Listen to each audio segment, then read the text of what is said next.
everyone. Welcome to the Gloves Are Off podcast. Here is your host, Mark Razzoli.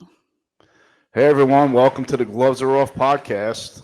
We have a great guest today from the beautiful state of California. She's involved with Moms for Liberty and Protect Kids California, a fearless mother who I would never want to cross. She's standing up to the Marxist California governor, Gruesome Newsom, and his radical Democrat allies who are targeting children and parental rights. So let me introduce Nicolle Young. Thanks for joining us, Nicolle. Thank you for having me.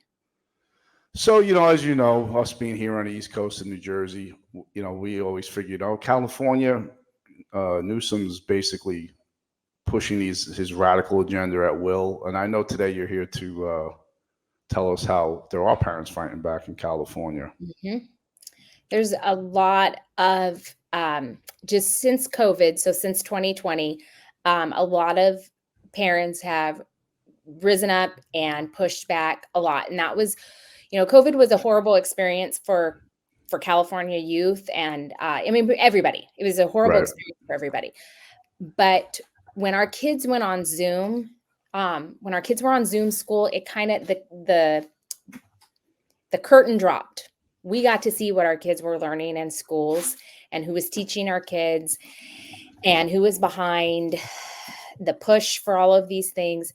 And so one thing that happened was parents started getting engaged and involved.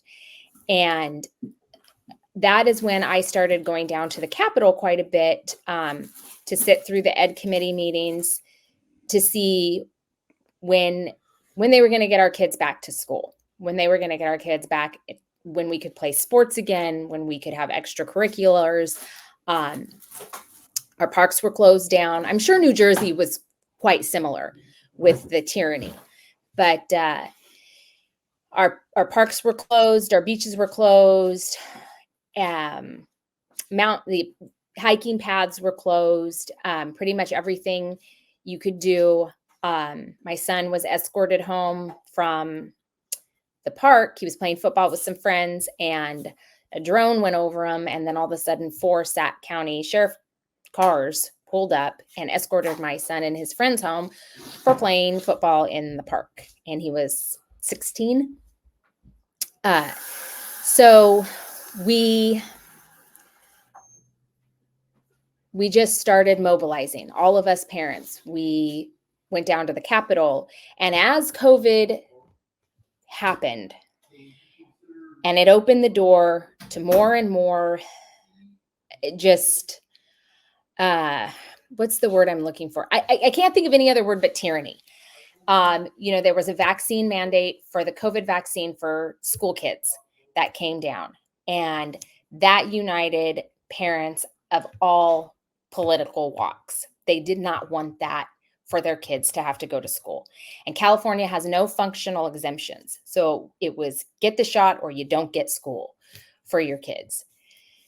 So, no, it's interesting you were talking about the vaccine mandate for children, because I was a councilman. I put up a resolution opposing it because I had been given information for some people in the legislature. The intention was to do similar to you. And of course, the Democrats immediately came at me about it because, I'm sure like you and the parents out in California felt that definitely an experimental drug has been tested and you're going to start, giving it to children, which obviously wasn't going to happen.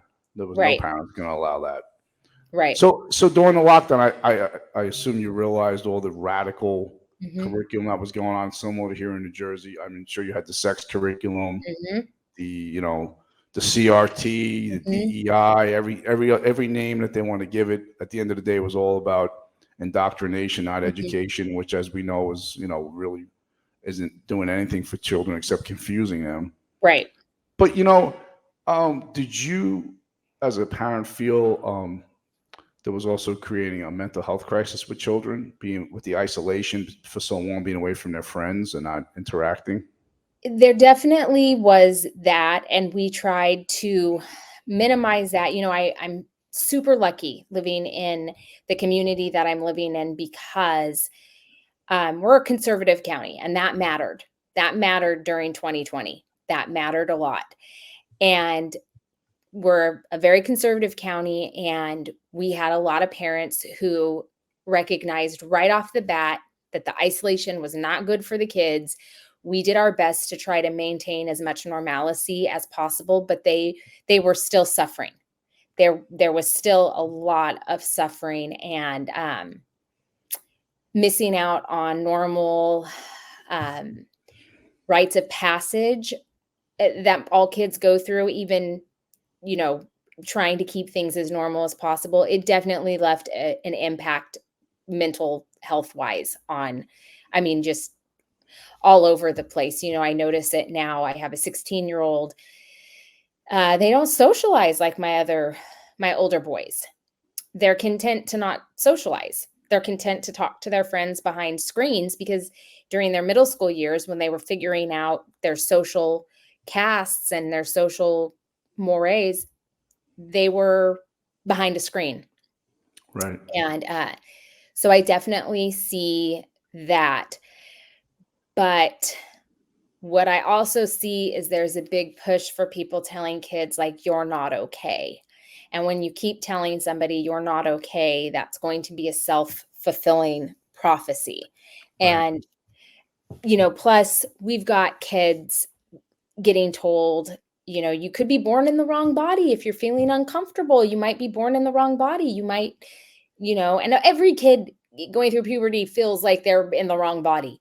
I have 5 boys, and they all went through a gangly phase when they were, 12 to 15, where their bodies did not communicate properly with their brains. And so there is, and my daughter's young, she hasn't hit puberty yet, but there's always a discomfort when you're going through puberty. And when somebody's telling you that this discomfort can be taken away because it means you were born in the wrong body, they're going to believe them.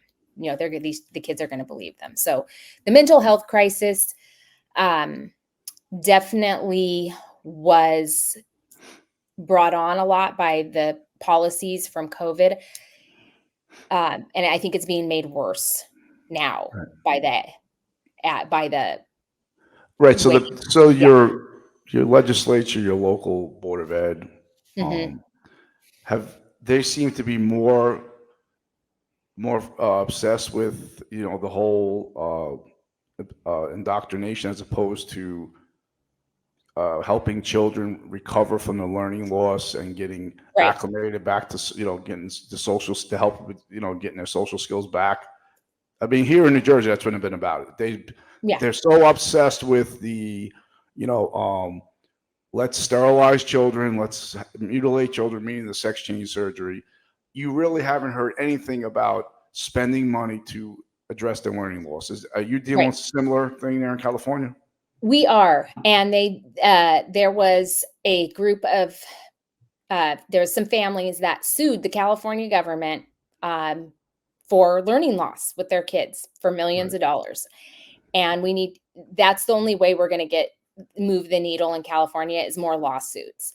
And, they're focusing so much on, the schools in San Francisco stayed closed, I believe the longest in the state. And their solution to learning loss was to pour millions of dollars into a woke kindergarten program. Instead of reading or math or handwriting, they were going to teach these kids basically critical race theory in kindergarten. And with critical race theory comes queer theory, and how they've conflated the two, I don't know, or why they've conflated the two, I don't know. But we're doing this to kindergartners. And so San Francisco's solution was to implement a woke kindergarten curriculum, which did not go over very well. And the one teacher that questioned it was fired or placed on administrative leave.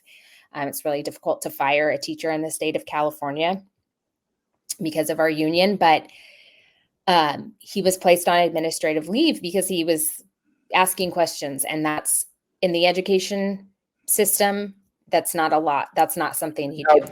Did the union defend the teacher, or basically the union's complicit with the government, with the legislature, with all those? The union was complicit. Yeah, we have the same issue here with the NJEA. The NJE here are groomers, which probably your union's similar. They're all into grooming, right? Yeah, They're horrible. So in California, we have what drives policy, what drives laws, what drives bills is lobbyists. And they are the backers, they're the funders. California Teachers Association is referred to as the third house in California because they give more money to the Democratic Party than I think they outspent Big Pharma this last election Wow. cycle. And that's really difficult to do. So California Teachers Association is incredibly powerful. Well, it's so similar to New Jersey because our teachers union here does the same thing. You know, they Mhm. give a lot of money to the Democrats. They also put out statements that they're committed to advancing Phil Murphy's agenda. But as we Right. both know, it's a radical agenda, as Mhm. Gavin Newsom's is a radical agenda. But I just want to read this policy that was authored by this gay senator, Scott Wiener, Mhm. policy 107, which makes Mhm. California a sanctuary state for transgender youth. Mhm. So, resolution in support of California Senate Bill 107 by Senator Wiener in the 2021-2022 session of the California State Legislature to protect and grant refuge to transgender and gender non-binary kids and their parents fleeing states, separating children from their parents, criminalize the parents or criminalize people coming to California to receive gender-affirming care, and urging the Board of Supervisors to support aforesaid legislation. So I what we just discussed. I mean, they're so obsessed with this radical agenda. Nothing's being done to help these children, and they're promoting sterilizing children. They're Mhm. promoting breaking up the nuclear family, and mutilating children. Mhm. We have a similar problem here, and it's just amazing because people in New Jersey, Phil Murphy told them that he wanted to make New Jersey to California or the East Coast. And you and I had discussed this, right? You said California is like the epicenter Mhm. of all this radical agenda, and it's so true because I'm going to go over something else as we proceed with the podcast, and it's something they're trying to do here, and it's just unbelievable that I'm so glad we ended up connecting because you Mhm. educated me so much. That's what's great about doing a podcast. I learned so much from talking to different people from around the country. I mean, just give us a background about what you do at Moms for Liberty to protect kids California. Like what's your number one goal for this So organization? with Moms for Liberty, we are to protect and empower parents in all areas of government. Our focus is exclusively on school boards. So we find school board people who want to run for school board that uphold our values. So, and we're a nonpartisan organization. So if you're a Democrat who believes in parental rights and you want your kids to get a good, well-rounded, solid education, we will back you. We read board agendas, we speak at board meetings, we hold our board members accountable. We look at curriculum. We try to get on as many committees and site councils and PTCs as possible to make sure that the focus stays on education. The focus stays on education and doesn't veer off into anything else. And then Protect Kids California is a organization that has written 3 ballot measures. And what the first one will do is to stop schools from keeping secrets from parents if their child is suffering from any type of mental health distress or gender dysphoria. Because in California, pretty much every school except for 7 school districts out of our 1,200 in California, 7 have written a policy for parental notification. But every school district in California at one point had a secret gender transition plan for children. And it was completely done behind the parents' back. So ballot initiative 1 will reverse that. Schools will no longer be allowed to keep secrets from parents. The second one is to protect girls' sports and spaces. The CIF, which is the California Sports Federation for High Schoolers, they are allowing boys to self-identify into girls' sports. We also have a bill that was written in 2013. It became law in 2014, signed into law by then Governor Jerry Brown, where boys can now self-identify into girls' bathrooms and locker rooms. That would the second initiative would reverse that bill. So boys would no longer be able to self-identify into girls' sports and spaces, and vice versa. Girls wouldn't be able to self-identify into boys' spaces. There's not a huge clamoring of girls that want to compete against boys, so that's not really an issue. The third initiative will stop childhood sterilization. So it will stop mutilating children. There will be no genital surgeries, no mastectomies, no puberty blockers, and no cross-sex hormones for children under the age of 18. Once they're 18, they can do what they want. But until then, doctors will have to uphold their oath to do no harm. Now, I just want to get into what you want to discuss. What's going on in your court system when it's come to divorces. Now, let me get this straight. Now, in California, if husband and wife are getting divorced, and if a child wants to identify as a different sex, if one parent opposes it, the judge can award custody to the parent that accepts what the child wants to identify as. Am I correct on that?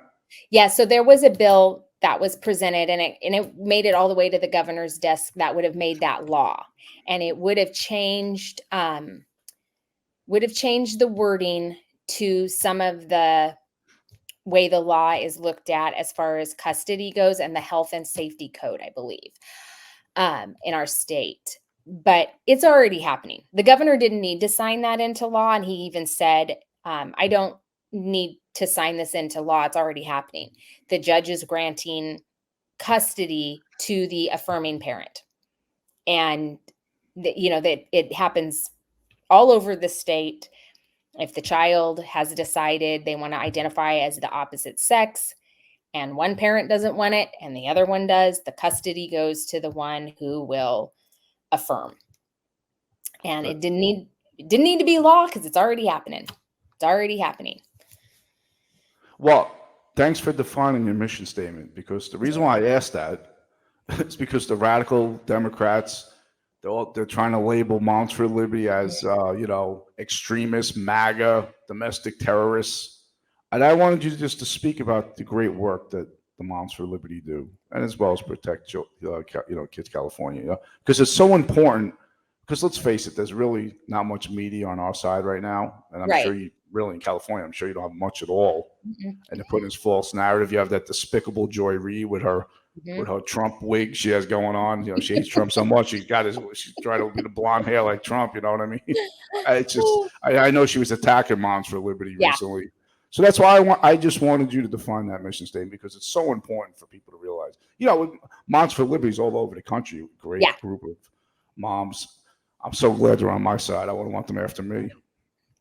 But I mean, it's important. It's important for people to know facts, because there's sure a lot of fiction going around.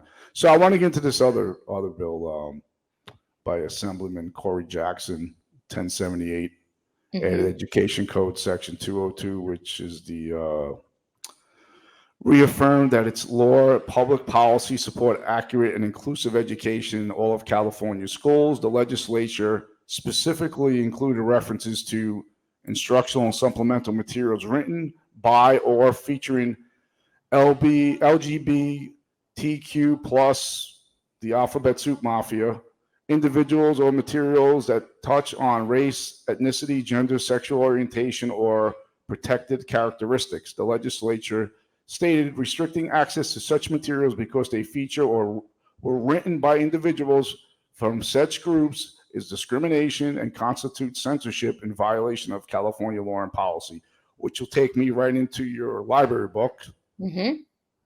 Right? this book is gay. I know we Mhm. have some of the content. I know I've featured this book in the past.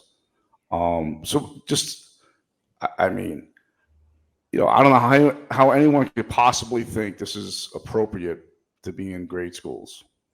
So Corey Jackson was, during one of those hearings, Corey Jackson was presented with these books and they were read out loud during his hearing and what for this bill. And he said, "Well, I haven't read the book myself. I haven't read these books myself." But he never answered the questions, do you think they need to be in school libraries? And that's the crux of the issue. I am a First Amendment absolutist, and if somebody feels that strongly that their child needs to read that book, they can go to a bookstore or they can go to Amazon or they can go to a public library and they can check that book out for them. But that book should not be readily available for children. And so Corey Jackson, what's interesting about that bill is when Corey Jackson first introduced that bill, it had no one co-authoring it. So no one had signed on to it and it had no sponsors. So, and this is Corey Jackson. It was his first year in the legislature. So some organization or entity approached him with writing that bill because there was so many parents who were pushing to get these books removed. So somehow somebody decided we need a law to stop the parents from being able to remove books. And that's when Corey Jackson introduced this bill. Our state superintendent of public instruction, Tony Thurman, he signed on to it after the first or second hearing. It went to two committees, and then it went to the second house. But he signed on to it. But other than that, nobody else was willing to co-author it or support it or sponsor it. But what that bill does, there's a lot of unconstitutionality with that bill because it takes away local control. Historically, school boards have been able to control curriculum and library content for districts. And what that does is it ties the hands of these districts to be able to curate content that comes into their district. And it's really, there is no literary benefit to having access to that book other than you're looking at nasty pictures. And but that bill, Newsom was very proud of signing that bill. He felt like he was protecting the First Amendment, free speech. He's against book bans. Newsom's children go to a top-notch private school in Sacramento, and I promise you, those books are not in his kids' libraries. Of course they're not. Now, these two legislatures, Scott Wiener and Corey Jackson, they're both gay men, am I correct? They are both gay men, childless gay men. Okay, And childless gay men. So, of course, these two cowards, because they're cowards, Mhm. people who target children are cowards. Mhm. It's real easy for them to pass legislation and sponsor legislation that target children because they have no idea. I noticed Scott Wiener, he likes to go down to that Folsom Street Fair in Mhm. the Tenderloin District, San Francisco, Mhm. which basically is an open festival of gay men walking around practically naked. Because I've seen photos. Am I correct on that? Yes. Okay. So he's not properly representing the people who elected him, or he may deem that he is. I guess that's is that his district? Well, Scott Wiener's district is Frisco. Okay. Yes. So he but actually you're is. not there to represent. Okay. But you're not there to represent just a specific group because you belong to it, right? Well, So, and that is his driving force is so his whole district is Frisco, San Francisco? well, it's one The Bay section of Area? San Francisco, Okay. one area of San Francisco. Okay. And he sponsored bills to put open air drug markets into San Francisco, which We see how that worked out. That was a horrible, Right. horrible idea. And San Francisco is a beautiful city. It is a beautiful city that has fallen under poor leadership. I mean, I don't know what else to say. There's parts of San Francisco that are still really lovely and still quasi safe, because there's no place that's like really, really safe in California. But there's also places in San Francisco that you can't even go walk down the street anymore. They're just not safe. And Oakland is another one that is coming under fire. But Scott Wiener, he focuses a lot, when you represent your district, but when you craft legislation, you're crafting it for 40 million Californians. Right. So you have to remember that when you write a law or you pass a law, you're going to have, you're not governing for one, you're governing for all. And Scott's whole identity is built up around his sexuality, which I think is very bizarre. We should be working towards our goals on merit, not on who we're attracted to or who we're sleeping with. He's kind of made that his whole identity. And, if anyone's mean to him, if anyone doesn't like him, you're a bigot, homophobic, of course. homophobic. He doesn't like parents. He just flat out called, when he was passing SB 866, which would have mandated the COVID vaccine for school children, parents were up in arms. And he called us, what did he say? Ignorant, uneducated, anti-vaxxers. And he also called us outrage machines. People were so mean to him online because, Twitter or X or whatever you want to call it, we can pretty much, I mean, I know you don't have you got kicked off or you're on a timeout or whatever, but From X, yeah. It's one of the last standing avenues of free speech on the internet. And so, of course, parents come on Scott Wiener's Twitter feed and they voice their displeasure for him. And it honestly has nothing to do with his sexuality, but he needs to let the parents parent their kids. He needs to keep the government out of our parenting, just flat out. And actually that goes for the whole group of them, all of the Democrats. They need to stay away from the kids.